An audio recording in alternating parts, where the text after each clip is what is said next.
Salam sejahtera. Tajuk pengajaran kita kali ini ialah bab 3, penentuan keseimbangan pendapatan negara. Tajuk yang berkaitannya ialah di bawah tajuk keseimbangan pendapatan negara, ekonomi dua sektor.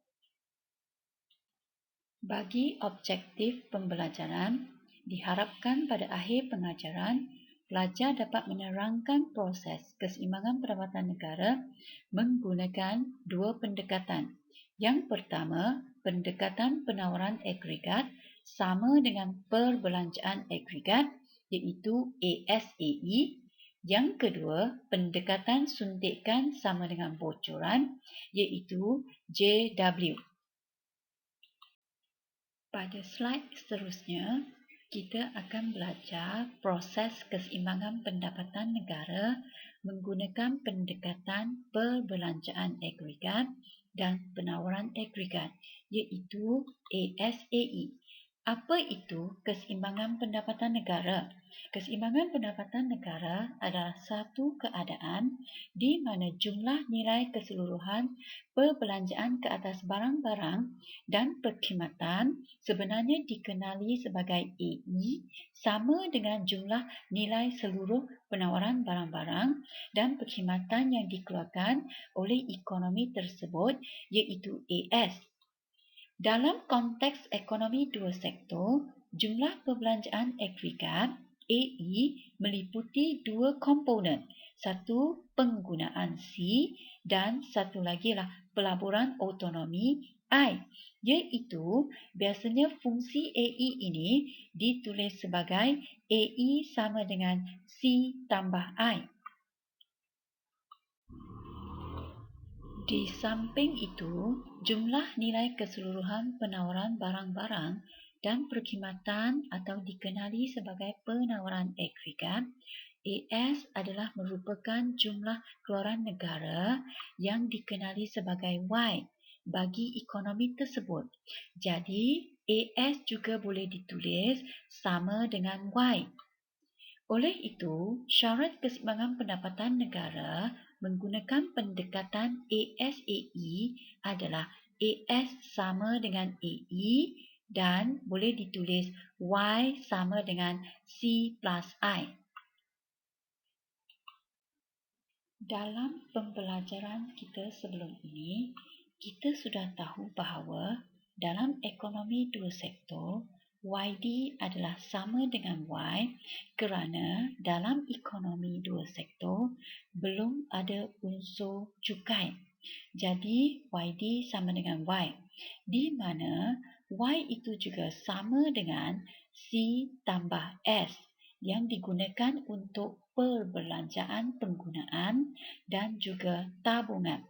Jika digantikan Y sama dengan C dan S ke dalam Y sama dengan C plus I yang baru kita belajar tadi, iaitu persamaan untuk keseimbangan pendapatan negara, maka kita boleh tengok daripada persamaan ini, Y sama dengan C tambah I, Y sama juga dengan C tambah S sama dengan C tambah I. Jadi C ini boleh dihapuskan, maka tinggallah S sama dengan I. Oleh itu, keseimbangan pendapatan melalui pendekatan suntikan dan bocoran pula iaitu WJ adalah S sama dengan I. Sebagai kesimpulannya, keseimbangan pendapatan negara ekonomi dua sektor akan tercapai apabila Y sama dengan C tambah I iaitu menggunakan pendekatan agregat ASAE dan satu lagi I sama dengan S menggunakan pendekatan JW bocoran sama dengan suntikan. Pada slide seterusnya, proses keseimbangan pendapatan negara juga boleh ditunjukkan menggunakan kaedah jadual. Jadi, ini berikut jadual untuk keseimbangan pendapatan negara ya. Apabila kita lihat kepada nilai pendapatan negara 42,000, iaitu nilai AS penawaran agregatnya ketika ini sama dengan nilai perbelanjaan agregat AE juga 42,000. Inilah yang dikatakan keseimbangan pendapatan negara ekonomi dua sektor tercapai. Apakah keadaan-keadaan yang berlaku ketika ini bagi barang simpanan ataupun stok? Ia telah jadi tetap. Dan sudah tentu penawaran untuk sektor firma tidak akan berubah lagi dan kesannya ke atas pendapatan negara juga tidak akan berubah kerana keseimbangan pendapatan negara telah tercapai. Begitu juga terdapat lagi dua keadaan yang boleh kita huraikan. Contohnya seperti ketika nilai AS yang lebih kecil berbanding nilai AE, sudah tentu ketika ini keseimbangan pendapatan negara tidak berlaku. Apakah yang akan terjadi ketika ini bagi barangan simpanan ataupun stok akan semakin berkurangan dan penawaran sektor firma akan semakin bertambah, kesannya pendapatan negara akan semakin meningkat. Proses ini akan berlaku secara berterusan sehingga tercapailah titik keseimbangan pendapatan negara iaitu pada tingkat 42,000. Dan pada masa yang sama, konsep ini juga boleh ditengok di mana ketika ini nilai tabungan juga adalah lebih kecil berbanding nilai pelaburan. Dan satu keadaan lagi kita boleh tengok iaitu apabila AS lebih besar daripada nilai AE, juga berlaku pada situasi yang sama, tidak berlaku keseimbangan pendapatan negara dan ketika ini juga nilai tabungan adalah lebih besar daripada nilai pelaburan. Apakah keadaan yang akan terjadi? Sudah tentu barang simpanan ataupun stok akan semakin bertambah, jadi penawaran sektor firma akan semakin berkurang. Kesannya pendapatan negara akan semakin berkurang. Proses ini akan berlaku secara berterusan sehingga tercapai semula titik keseimbangan pendapatan negara iaitu 42,000. Berikut adalah penerangan berkaitan dengan AEAS dan IS. Jadi yang pertama, apabila AE lebih besar daripada AS dan I lebih besar daripada S, iaitu suntikan lebih besar daripada bocoran, sebenarnya stok firma akan semakin berkurang. Firma akan mula menambahkan output dan ketika ini Y akan cenderung untuk meningkat sehinggalah AE sama dengan AS dan I sama dengan S, di mana keseimbangan pendapatan negara akan tercapai. Yang kedua, apabila AE dah sama dengan AS dan begitu juga pelaburan sama dengan tabungan, sebenarnya keseimbangan pendapatan negara telah tercapai dan Y tiada lagi kecenderungan untuk berubah. Yang ketiga, jika AE lebih kecil daripada AS pula dan sama juga pelaburan lebih kecil daripada tabungan, sebenarnya stok firma akan bertambah. Firma akan mengurangkan output dan pendapatan negara cenderung untuk turun sehingga AE sama dengan AS dan I sama dengan S, di mana keseimbangan pendapatan negara akan tercapai. Berdasarkan jadual sebelum ini, sebenarnya kita juga dapat membentuk fungsi C dan fungsi S. Fungsi C juga ditulis sama dengan A tambah BYD. A yang diperoleh ialah 9,000. B ialah sama dengan perubahan C per perubahan YD. Jadi apabila kita ambil 18,000 tolak dengan 13,500 bahagi dengan 12,000 tolak 6,000, maka akan dapatlah 0.75. Fungsi C akan terbentuk. C sama dengan 9,000 tambah 0.75Y. Begitu juga dengan fungsi tabungan. S sama dengan negatif A tambah 1 tolak B YD. Negatif A dia akan dapat ialah negatif 9,000. 1 tolak B iaitu MPS. Kita boleh ambil 1 tolak dengan 0.75. Maka kita akan dapat 0.25. Fungsi S dapat ditulis. S sama dengan negatif 9,000 tambah 0.25 YD. Pada slide seterusnya, proses keseimbangan pendapatan negara juga dapat dikira menggunakan kaedah rumus. Yang pertama, jika menggunakan pendekatan ASAE, formulanya ditulis sebagai Y sama dengan C tambah I. Jika sebelum ini kita sudah dapat mencari fungsi C, jadi kita gantikanlah ke dalam formula ini 9,000 tambah 0.75 YD dan tambah dengan nilai I yang sudah kita ada dalam jadual iaitu 1,500. Jadi apabila proses ini dilakukan seterusnya, maka kita akan dapat 0.25Y sama dengan 10,500. Jadi 10,500 ini dibahagikan dengan 0.25, maka pendapatan negara yang kita perolehi iaitu Y sama dengan RM 42,000. Bagi pendekatan bocoran dan suntikan pula, formulanya ditulis sebagai S sama dengan I.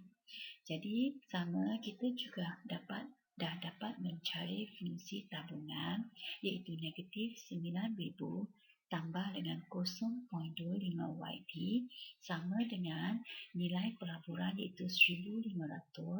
Apabila formula ini jalan kerjanya dilakukan, maka akhirnya kita juga akan dapat 0.25Y sama dengan 10,500.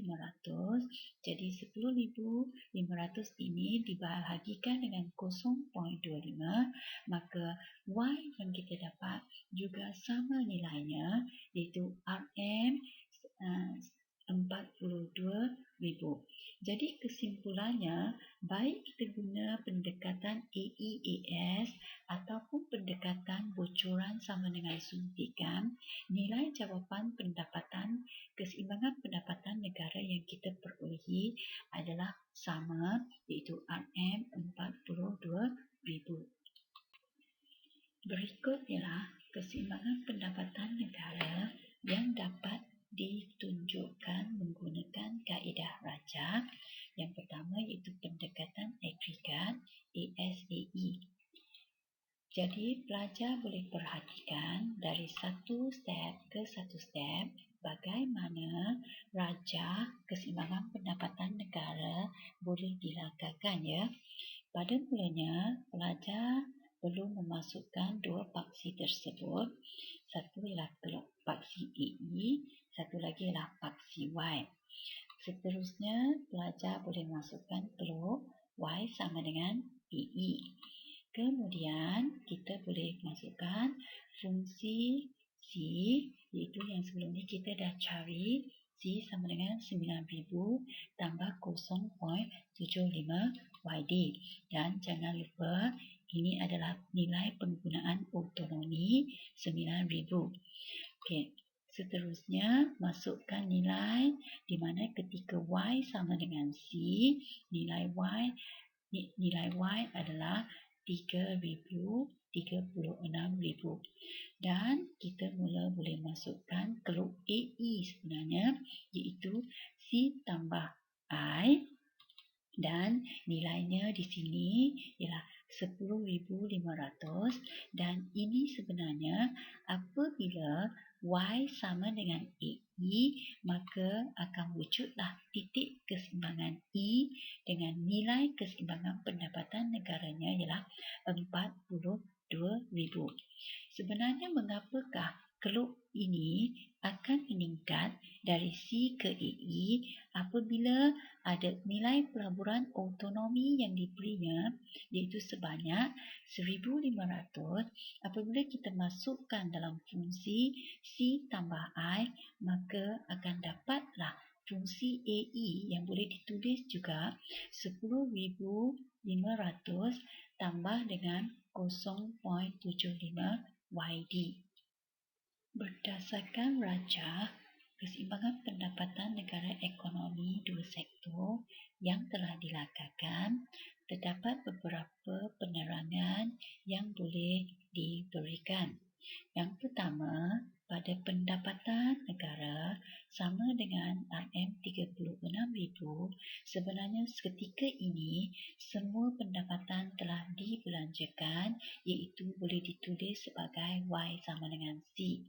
Yang kedua, jika diberi pelaburan sebanyak 1,500, dia akan menyebabkan keluk AI akan beralih ke atas dari C sama dengan 9,000 tambah 0.75 YD ke AI sama dengan C tambah I, iaitu 10,500 tambah 0.75 YD. Dan sebenarnya keseimbangan pendapatan negara tercapai pada titik E. Yang ketiga, kesannya pendapatan negara telah meningkat dari RM36,000 ke RM42,000. Keseimbangan pendapatan negara menggunakan kaedah Raja juga boleh ditunjukkan melalui satu pendekatan lagi iaitu pendekatan suntikan bujuran. Sama juga, dua paksi ini boleh dilakarkan terlebih dahulu. Satu ialah paksi SI dan satu lagi ialah paksi pendapatan negara. Dan seterusnya kita boleh masukkan keluk fungsi S iaitu S sama dengan 9,000, S sama dengan negatif 9,000 tambah dengan 0.25 YD. Jadi jangan lupa juga masukkan tabungan autonomi iaitu negatif 9,000 dan iaitu nilai 36,000 di mana ketika ini ketika Y 36,000 tabungan adalah kosong. Di manakah titik keseimbangannya? Titik keseimbangan akan berlaku apabila ada keluk I dimasukkan di mana nilainya ialah 1,500 dan keseimbangan akan tercapai apabila S sama dengan I di mana nilainya ialah 42,000. Diberi pelaburan sebanyak 1,500 dan keseimbangan pendapatan negara tercapai pada S sama dengan I iaitu pada Y sama dengan 42,000. Setelah kita dah belajar cara melakar rajah keseimbangan pendapatan negara ekonomi dua sektor melalui pendekatan AEAS dan JW, sebenarnya dua pendekatan ini boleh digabungkan untuk menunjukkan perkaitan antara satu sama lain. Jadi, pelajar bolehlah perhatikan dari satu step ke satu step untuk melakar gabungan rajah tersebut. Jadi, terlebih dahulu kita melakarkan rajah pendekatan AEAS seperti yang ditunjukkan ini.